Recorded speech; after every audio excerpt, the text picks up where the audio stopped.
همین حالا که در حال تماشای این گزارش هستید، این لودرها، این هیولاهای مکانیکی در حال کار هستند تا خاک زنده رو بردارند برای فروش. شما در حال تماشای بخشی از عملیات فروش خاک ایران هستید.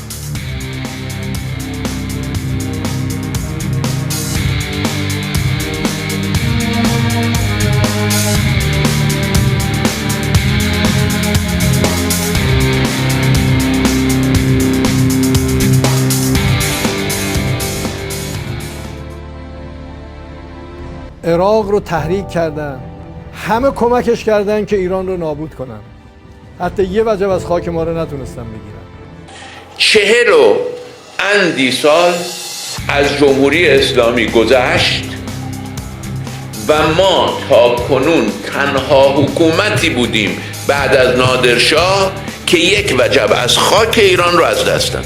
این توان عظیم را به خرج دادند، اما نتوانستند یک وجب از خاک ایران را از ما بگیرند.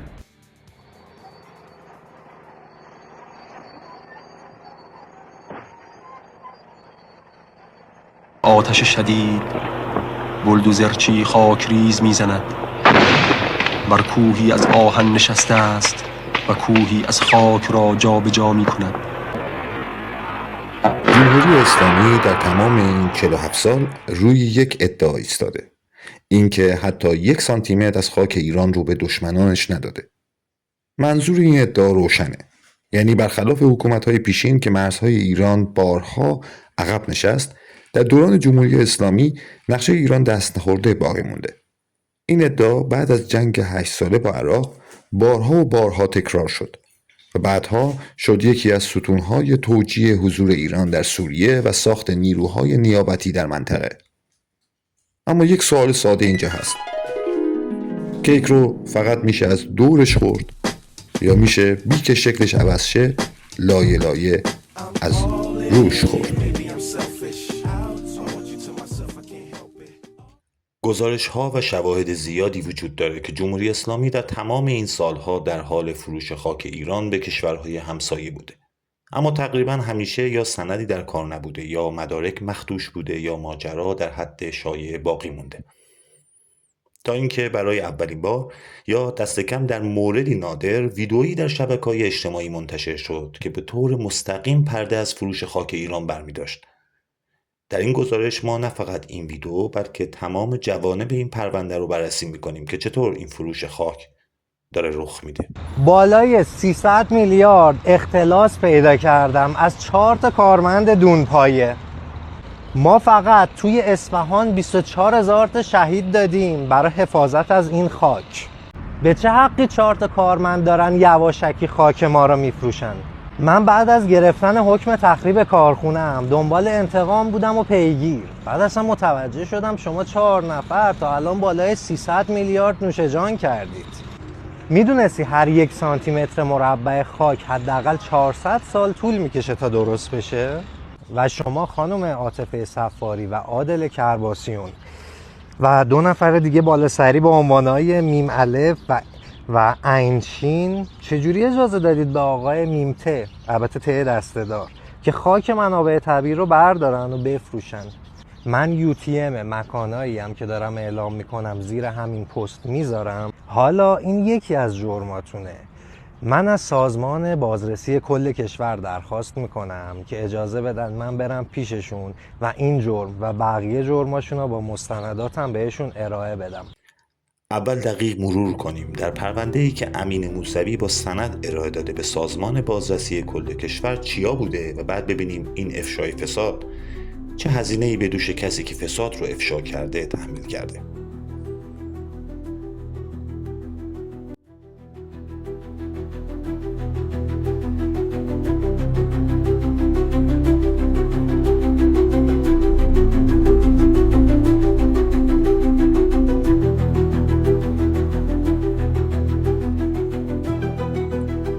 به ترتیب مسئولیت محمد حسین احمدی، عاطفه صفاری، عادل کرباسیون و میم ته که شخص اصلی فروش خاک محمد طراح‌پزو.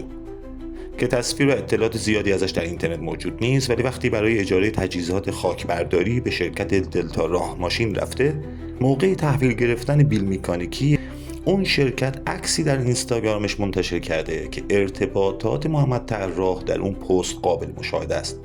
معدن کوثر، پایگاه 8 شکاری اصفهان.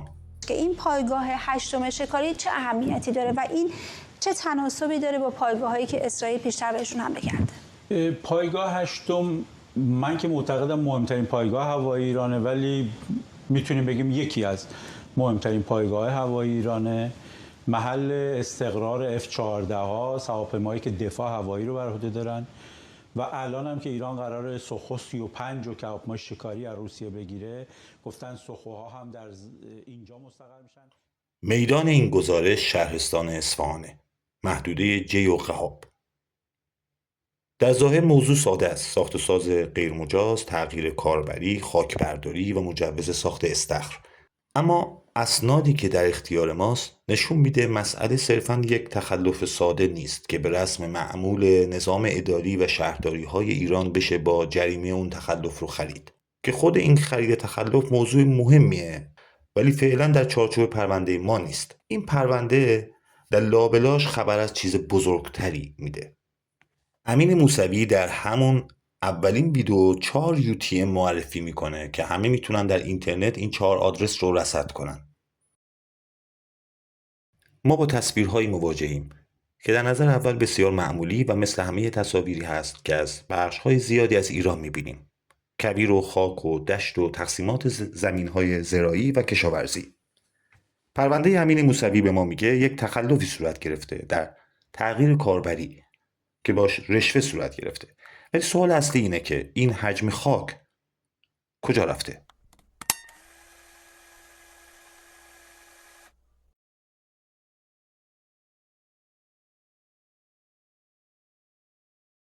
جناب آقای دکتر هستیم، مهران شنتیانی، رئیس اداره حفاظت محیط زیست اداره کل. بفرمایید. شاید دوستان اطلاع نداشته باشن که خاکی که الان تو حول و حوش واحدهای صنعتی هست چه اتفاقی داره براشون میفته. ما واحدهای صنعتی یا کوره‌های آجرپزی داریم که نه تنها داریم تو کل کشور آجر کشور تأمین میکنیم، بلکه داریم کشورهای افغانستان و عراق و سایر کشورهای همسایه هم با خاک خوب درجه 1 که ما تو استان داریم خاکبرداری اتفاق میفته. میریم تولید آجر میکنیم، آجرها رو میخوایم صادر کنیم به سایر استانها. آخه چرا این اتفاق باید توی استان میفته؟ چرا برخوردی انجام نمیشه؟ اصلا گودای اتفاق افتاده تو شاهینشهر و گزه و برخار که بریم اونجا کامیونا که ته و گودال وجود دارن شاید به سختی دیده بشن. اصلا فاجعه اتفاق داره میفته تو استان اصفهان. اما چرا کسی صداش در نمیاد؟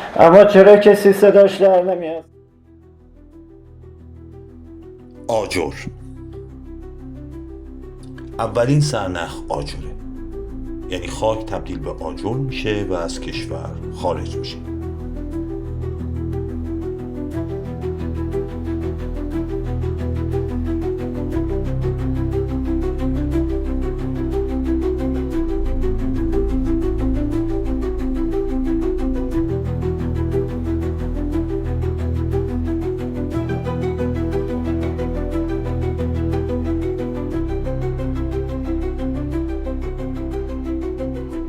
چه میزان از خاک ایران تبدیل به آجر میشه و از کشور خارج میشه؟ ما چه میزان آجر تولید میکنیم؟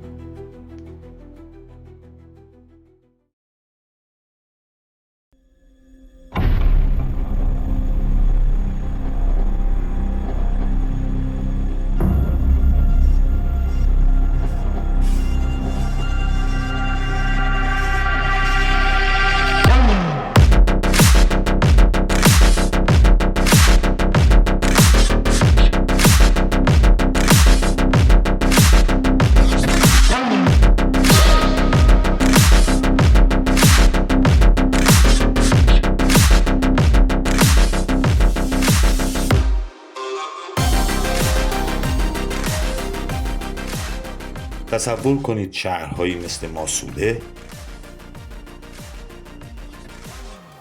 نراق، بشرویه، انارک، زواره از نقشه محو شد.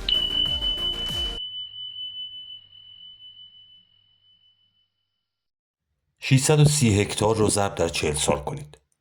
250 کیلومتر مربع، چیز در حدود اصفهان یا شیراز یا تبریز یا اهواز یا کرج، 2 برابر قم، 2 برابر یزد، 2.5 برابر کرمانشاه و حدود 3 برابر رشت از نقشه ایران حذف شد.